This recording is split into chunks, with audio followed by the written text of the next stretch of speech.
Hello, hello. Howdy. So you've broken up with Insta?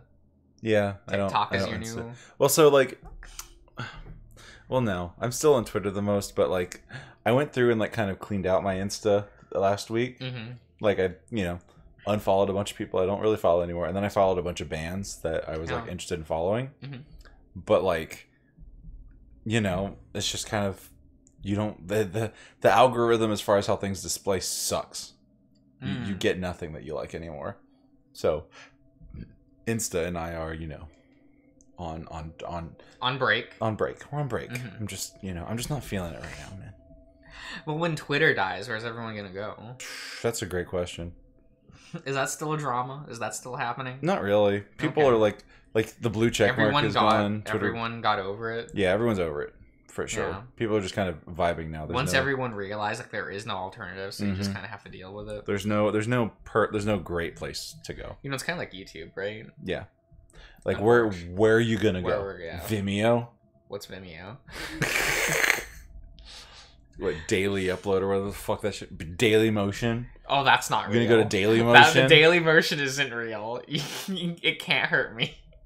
Go to Nebula, maybe. What the fuck is Nebula? Nebula is actually kind of cool. A lot of content producers on YouTube also upload to Nebula. It's a little more like they can just put pretty much whatever they want, bonus content, stuff like that. Because really, the only way to get to Nebula is you gotta sign up for Curiosity Stream, and then you get a code to be a part of, like to act as Nebula.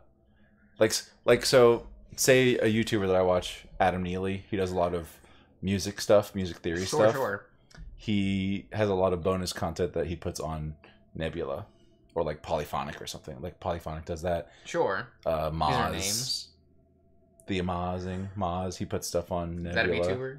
That VTuber I should look up? No, he's not a VTuber. He's a Storytime animator. Oh, then I don't care. I wonder if there's any... Hold on. Is Amelia there? I'm going to take a look and see if there's any VTubers on Nebula real quick. Hang on. Are there any, like, high-profile VTubers? Oh, Mume's streaming. Mume! Girl. She's trying to build a giant owl in Minecraft. That's wonderful. We all love Mume here, right? Absolutely. We stan Mume. Absolutely everyone. I'm sure everyone who's watching this, they all are subscribed to Mume. They were all watching that stream while we were recording this. Yeah, absolutely. Yeah. Yeah, no. I don't see any VTubers on Nebula. No. There's literally no point then. Lindsay Ellis was uploading on here for a little while. But she doesn't anymore. Mm-hmm. I think Todd in the Shadows uploads on here. Yeah, just stuff. There's just stuff and things. Nah, it's fine. The lantern gaslight disappears for a moment as I realize that Jack has made it through the other side, and that's when I break through. Finally able to breathe easy in the wider space we came into. Now this is a comforting sight. Oh. This is a comforting recognize sight. this hole.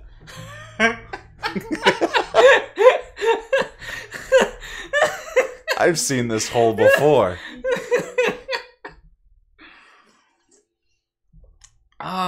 It feels so familiar. Sure does.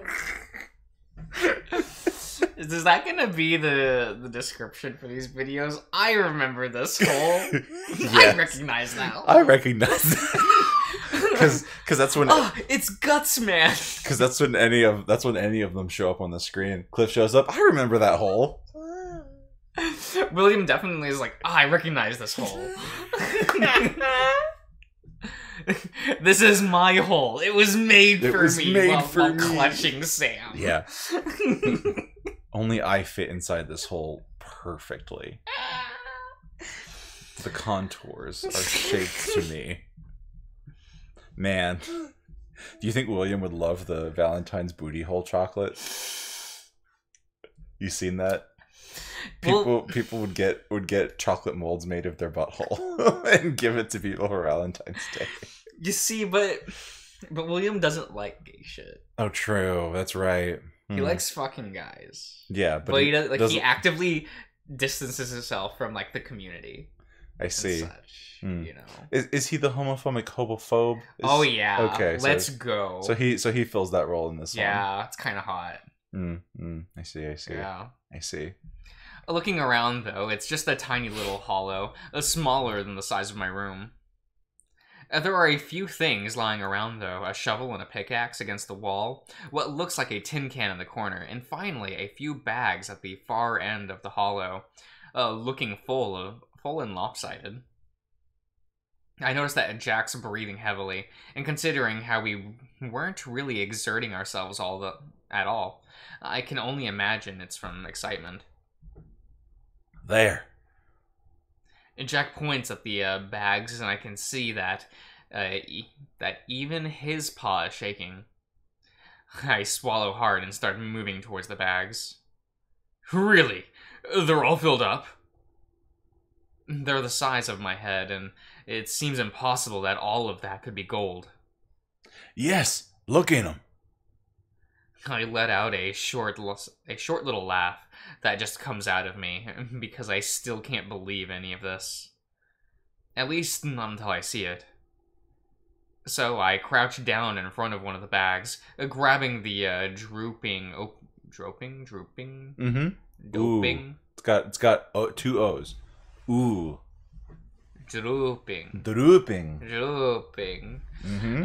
Opening, which I lift up and spread open to peer inside. Huh? Nothing. Rainu? Oh no, or is that just the... That's just the AC That's vent. the AC, okay. Mm-hmm. Rocks? Oh, shit. I mean, gold is just rocks, right? Well, they're like shiny rocks. And so typically, if you see them and it's like shiny, you're like, ooh. Well, but they still fall under rock, right? Hmm. Does a rock have to be like this style rock, or can it also qualify as like... I mean, people call gems rock. I think gold is technically a metal. Is metal not rock? Not really. The chemical compound is like the chemical makeup is different. Mm. Like you're not gonna mine steel out of the ground. You make steel. Gold is a naturally forming metal, but it's not just a rock. People call gems rock, but they are different kinds of rock than like a stone, like a gray Avatar: stone. The Last Airbender taught me that rock benders. Okay. Bend. Rock benders, Josh? Rock benders. Uh-huh. Well, you have water benders. Yeah. Airbend. Those are all things that they're bending. Uh-huh. Well, rock is a thing. Okay. Earth is not a thing. That's a planet. Well, is that by definition true? Does Earth not mean the... I think it should be rock benders. That doesn't sound as cool, though. Are you kidding me? It doesn't. Rock benders. Josh, it doesn't sound as cool. Rock benders. I'm sorry, it doesn't. You're wrong. You're wrong here. It just doesn't sound as good. They're just holding a guitar. Yeah. Rock bender. Oh, man. I'm surprised that wasn't like a band in Legend of Korra. Oh, just rock benders. Yeah. We're the rock benders. Or something, you know. Playing Tasty Licks or whatever the fuck. But it is what it is. Full Legend of Korra watch along, everyone. Oh, can we just do season 1? I don't want to do the rest. Please. Isn't season 1 like one of the worst seasons? Compared to what? You're right, they're all bad. Compared to what, though? They're all equally shit. In different ways. I can at least watch the one scene where Korra is arguing with Mako and hear the audio of the, so you sucked that guy's dick? Yeah. Yeah. Lower your voice. What does that make me? Does that make me like, wait, how many dicks did you suck? Like 27? Or it's like 26 or something like that. He's like, you sucked 26 dicks? And it's like, does it include me? No, it was like 30, yeah, 36. Oh, 37. I'm 37? I gotta go to class. So good. I love that so much. You know, anything that makes that cast look dumber is an improvement. Yeah. It's quite good. I feel like that cast, like, Legend of Korra might have been better if they just presented the cast dumber. Yeah, a little bit. I agree. Because then there would be... You don't just have this, oh no, they're stupid. You're like, this is par. Yeah. This tracks. You suddenly aren't disappointed in the cast. And I feel like that is a big would be big better. I agree. Yeah. I would agree. Absolutely. Because the eternal disappointment in Asami, where you're just like, why do you associate with these why are you people? hanging out with Why them? are you here? You can do so much better. You're smarter. You're hotter. You Do you have a real career ahead of you? Man, you know who always complains about Asami? Ryan. Ryan complains about Asami all the time because he can't get over her makeup always staying perfect. He's like, wow, how's that tattooed on makeup? And it's like, Ryan, shut up. She's just hot. Leave her alone. I know it's a genetic issue. Let her girl boss. Yeah, right? Some people are just naturally better looking, you know? Just let her girl boss. It's fine. We can't let Korra girl boss, though. That's not allowed. She tries. She tries the whole show. She tries so hard. Amon is a waterbender. That was her trying to girl boss in that scene. And they were all like, wow. And he was like, no. No, you're wrong. You can't girl boss me. Sorry. I'll girl boss you. I'll girl boss you right back. And then he does. And he does it. Power move. He says, fuck you. And then she tries to girl boss, what's his name? Teneric or something in the second season. Oh god, I forgot that was a villain. Like the fucking the other waterbender. The waterbender. Yeah. She tries to girl boss him and he girl bosses her right back. He's like, no bending. Bye. You're done. I love how the villain of season 2 girl bosses the Avatar state out of her. Like, actually. It's ridiculous. Get fucked. And then season, how many were there? 4 seasons? Yeah, there's 4 total. And then season 4, we had like an actual girl boss, like girl bossing. Yeah. And I'm like, would I side with her? Yes, just because it's the not Korra side. Right. I mean, at that point, I'm willing to do it. I liked the team of bad guys in season 3. They were pretty neat. Yeah, they were neat. They were fun. Yeah. Shame. Yeah, right. Shame about that. Right. Anyway. Is what it is. You know. I squint at them, wondering if maybe the gold is stuck inside of them or something. That would explain the ridiculous amount, but I don't see anything glinting in it. There you go. We got there. 3 passes. I start to ask Jack to bring the lantern closer. Hey, can you... Oh. An explosion goes off in my head. It shakes my entire body, my entire world. Everything stops, and I can't think. Actually, I'm conscious of one thing, and it's my teeth clacking, clacking, clacking. Yep. Together, like someone just punched me in the chin. But it's not coming from the front of my head, it's the back. There we go. Man, this place just sucks. What do you mean? This hole sucks. People just are threatened. Their life threatened in this hole. When this hole shows up in Arches, I was like, yes! Yes! You know that... You were the M. Bison. Yeah, that was me. Yes! Yes! I was so excited. This hole was literally made for me. Oh my god. Well, this sucks for Sam. What do you mean? This feels... He's kind of getting beaten in a hole. For no reason. Well... He is the hole. Well, Jack is probably going to take his money or something, but... Yeah, there are reasons. Okay. Then show me those reasons. Then the world comes back to me, and I realize I'm still crouching over the bag somehow, but my shoulders are all bunched up. My head leaned back, like the muscles in my neck are cramping. I gasp really loud, and I'm like I'm drowning, and I slowly bring my paws up to where that explosion happened. They go automatically to the back of my head, between where my neck and skull meet. I just sit there for a second, confused as all hell, wondering if Something fell from the ceiling as I go on, staring at the bag. You big son of a bitch. Then another explosion. A little higher than, so that it hits my head and my paws. This time, I feel my body go all stiff in the strangest way, my legs straightening out, which presses me away from the bag and onto my back. Then I see my arms sticking up, paws reaching towards the ceiling. Like a goddamn brick shithouse.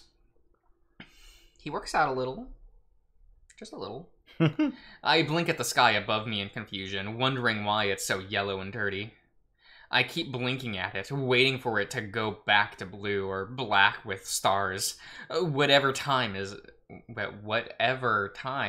is. There we go. Yes. I can hear someone next to me moving around, and then I feel something on my hip, as someone tugging at my pants. Now, where'd you put them? Well, I mean, usually I prefer dinner first, Jack, but, you know. Well, you know, they already have a rapport, you know. They're at a stage where it's just like, hey, can I get in your pants? And be like, yeah, all right. Yeah, sure. He's mumbling over me, and I recognize the voice as Jack's. But what is Jack doing? The mine? I reach down to cover up my pockets, trying to ask him what the hell he's doing. But all that comes out is the garbled moan that doesn't sound like me at all. No, paws down or I'll hit you again. It takes a second, but I manage to focus on the smaller man leaning over me, one paw fishing around in my pocket while the other holds a shovel. I start to ask again and what he's doing, but then his paw yanks out of mine, and he lets out a little laugh that's so loud and high-pitched that it makes me flinch. There they are! I can't see what he's holding, but I hear the clink of coins, and everything comes back to me in a waterfall of confusion, hurt, and most of all, anger. I lunge up and grab at his arm, coming up far too short as a wave of sickening pain shoots through my head and down my back. He dodges me easily. Damn, pussycat. I don't wanna, but I'll give you another one if you don't stay laying on the ground. The man moves away towards his lantern while I stay sat down, putting a paw to the back of my head with a moan. His shadow blocks out the light, and I realized exactly what Jack is doing. He's gonna try to leave me here, lost in the mines, while he takes off my money, everything that I have. A snarl works its way out of my throat, and I almost, without me even thinking about it, I'm pouncing after him, just as he's about to pick up his lantern. My paws smash into his back, right between his shoulder blades. Like he kept mentioning, I'm a hell of a lot bigger than him, and he goes down like a broken matchstick, belly flopping into the dirt. Ugh. I hear him lose his breath, and before he can do anything else, I slam my fist into the side of his face as hard as I can, 4 or 5 times.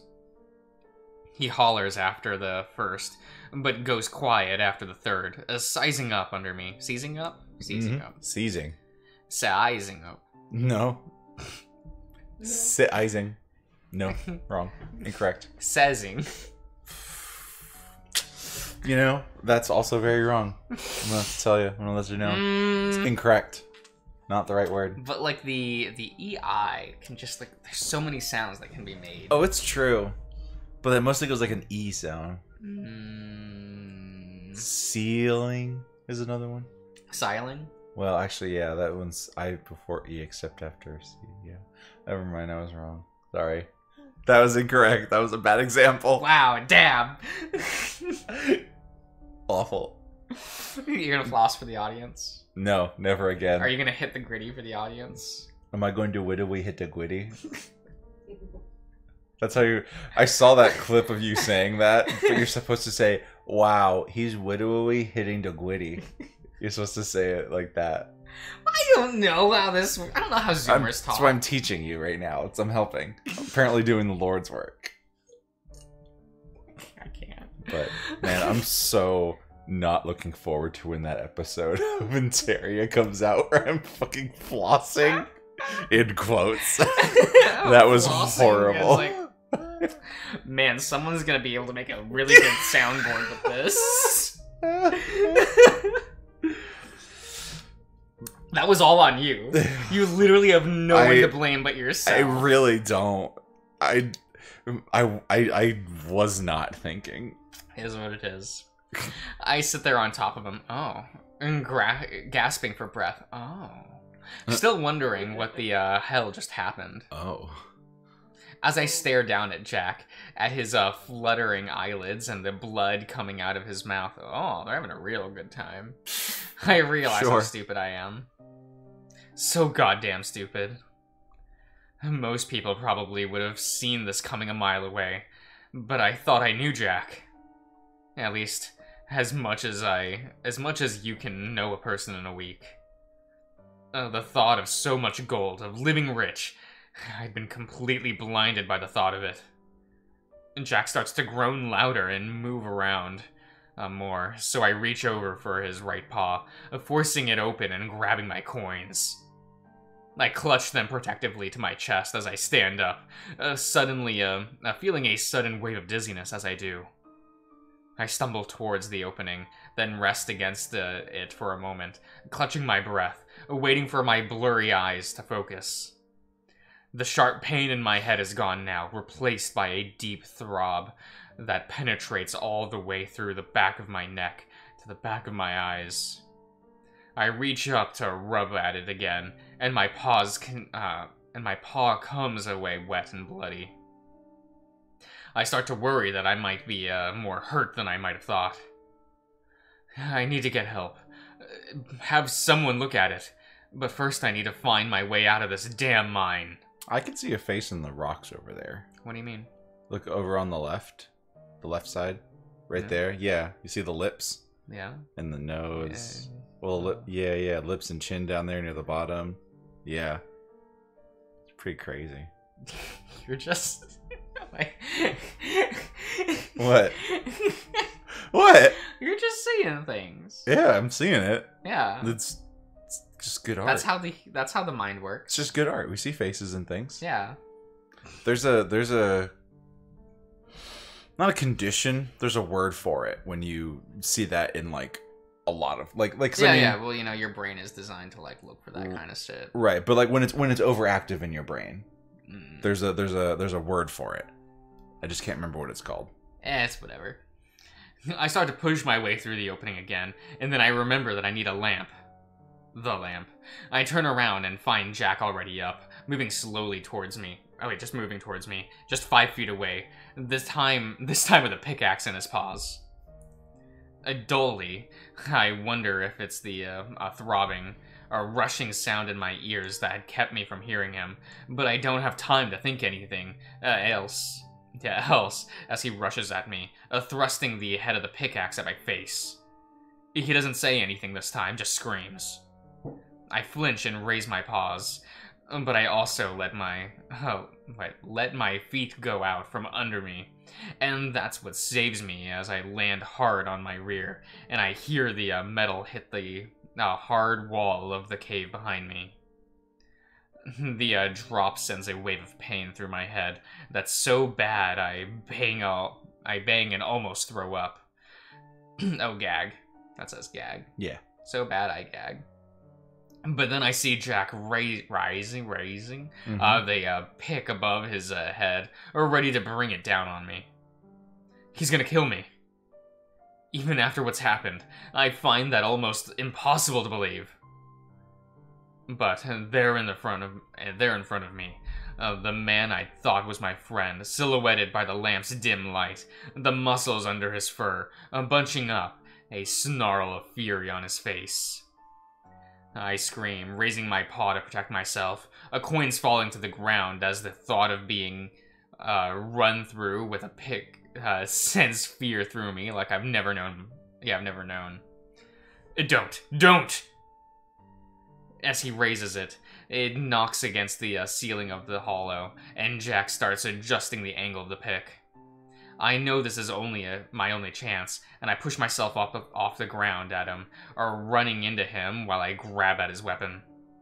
He panics and swings too late, the wooden handle landing weakly against my forearms as I reach up and grab it. We both snarl and growl as I pin him to the wall, keeping his weapon above his head with both paws, trying to lift it from his grasp. He's got a good hold on it, though, at least until he takes his right paw away to try and punch at my side. I'm so tense from anger and fear that I don't feel anything, and with one of his paws gone, I'm able to yank it from him. I stumble back as he drops down. He looks up at me. Our eyes meet. I bring the head of the pickaxe up, and smash him right in the forehead as hard as I can. The sound is deep and sickening, like ice cracking on a frozen river. When I pull the pickaxe away, his expression is completely different, his eyes empty and distant. He leans there for a moment, then his body suddenly spasms and goes ramrod straight before sliding sideways down the wall to lay on his back. I see his paw twitch into fists, pulling up to his chest before he gives this big, heavy sigh. Then he stops breathing altogether. I stare down at him, my chest heaving, the pick hanging loosely in my paw as I wait. Jack? He doesn't move, not at all. Just from the look of him, I can tell that he's dead. I keep staring, my mind still trying to figure how I got here from just 10 minutes ago. But no matter how much I stare, nothing changes in front of me. Jack is dead on the ground. I feel a chill run up my spine, and there's this feeling of dread that seems to start pulling up from the earth into my legs and up into my stomach. I don't know why, but I feel like I'm being watched. Like I just woke up something and it's watching me now. Ooh. I drop the pick and back away from Jack. My nerve failing me, unable to crouch down to check if he's really dead. Despite everything I've been through, I've never seen anyone dead before. Shakily, I turn away from him, looking around. I need to get my money and get the hell out of here. If I get caught like this, the men here won't need much more of a reason to hang a whore like me. I reach out for the lamp that's been sitting on the ground peacefully this whole time. I'm still unsteady, still shaky, and when I try to lift the lantern on the wire, up the wire handle, I knock the whole thing over. Instantly, the flame goes out. Oh. I stare in shock at the sudden, complete blackness before fumbling for the lantern, as if lifting it is going to light it again. Instead, I just touch the heated glass, making me hiss as I burn the pad on my index and middle finger. The shape of the now dead flame burned into my vision is the only thing I can see now. No! No! I whisper in the blackness, suddenly realizing how deep I am into all of this. I don't know the way out to begin with, and now with no light. I try to keep calm, swallowing hard. I know straight ahead of me is the opening that leads back into the mine. Jack had always said something about others knowing about this place. Maybe I could run into someone, or just find my way out. We didn't walk that long, did we? I walk carefully forward, paws reaching out until I find the wall. From there, I paw around until I find the small opening that leads out into the main tunnels. And knowing I dropped the coins here, I go down on my knees and start to feel around for them. Please, please let me find them. I whisper to myself, to God, to nothing, begging my paws to feel that cold metal. I can't have been searching for more than a minute when something suddenly glides up my spine, like a finger being drawn up my back. Then, breath in my ear. I let out an involuntary scream, turning around on my back and scrambling backwards until I come up against the wall, a rod of pain sticking through my brain as I do. Jack! I stare wide-eyed into the darkness, at the spot where I left him, listening, my heart about to pound out of my chest. I've never been more scared in my entire life. Something shifts in the hollow with me, further to the right from where I'm staring. I flinch, ears flat against my head. Jack! I call out again, actually hoping that the man is still alive, that this isn't something else, whatever that might be. Because it feels like something else. A few moments of silence go by, so I start to turn over, and that's when I feel something lean over my shoulder. I shriek in a way that I never have before, scratching at the wall in front of me, desperately trying to find the opening. When I do, I force myself through, my shoulders scraping painfully against the walls. I don't understand. I don't understand.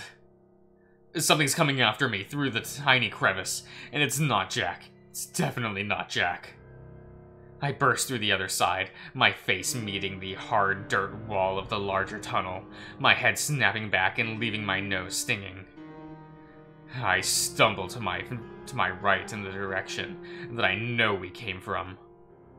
I've never had trouble seeing in the dark, but this is completely inky blackness that there's nothing for me to be able to see.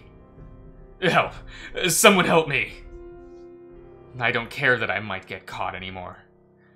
I just need to get out of here.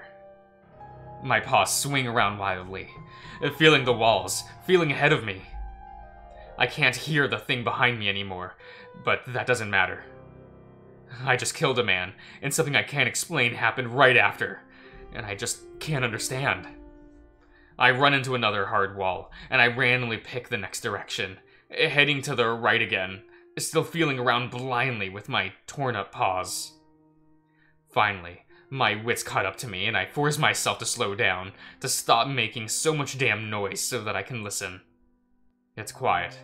Whatever it was that was following me isn't there anymore, or it's just too far away. But as I'm listening, I do hear something far back the way I came. A stuttering, rhythmic sound, deep and scratchy. I don't know what it is. It grows in volume, and I press myself back against the wall, a paws up to my muzzle to keep from breathing too hard. It's far away, but it's getting so much louder that it's echoing up the tunnel. Then silence. I realize that then that I'm crying, and I try to keep quiet, the sobs hitching in my chest. I can't remember the last time I cried.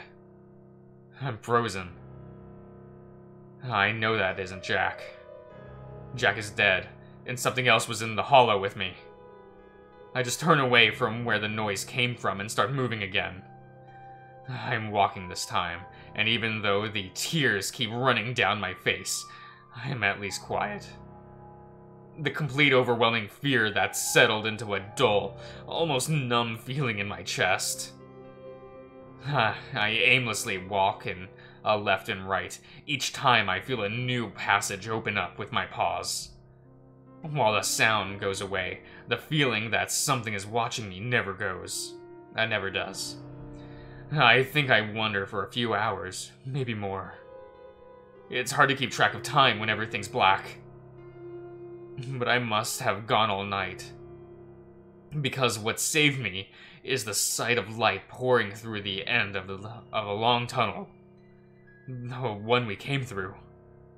I moved toward it on instinct, not even really feeling all that excited to see it.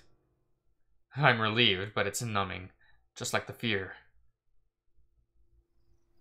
Okay, we'll end the part there. Oh, man. There, look, this is the sun.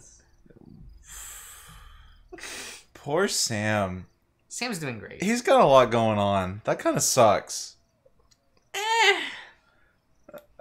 Yeah, I guess. He's doing fine. Fine is a very interesting... He's alive. He's moving. But he still has a job, place to But at live. what cost? Would you rather not have any of those things? Yeah, that's fair. Yeah, see? Self-preservation is a bitch, that's for sure. Quite the bitch, indeed. Ooh, boy. If you really wanted to die, you would have just stayed there. He would have just stayed, yeah. Or let Jack, kill him. do the murder. That's fair. Send him to Murder Town. Mm-hmm. On the board, the Murder Express. Yeah, let's go. Choot, choot. But yeah, we'll see you around, everyone. Oh, boy.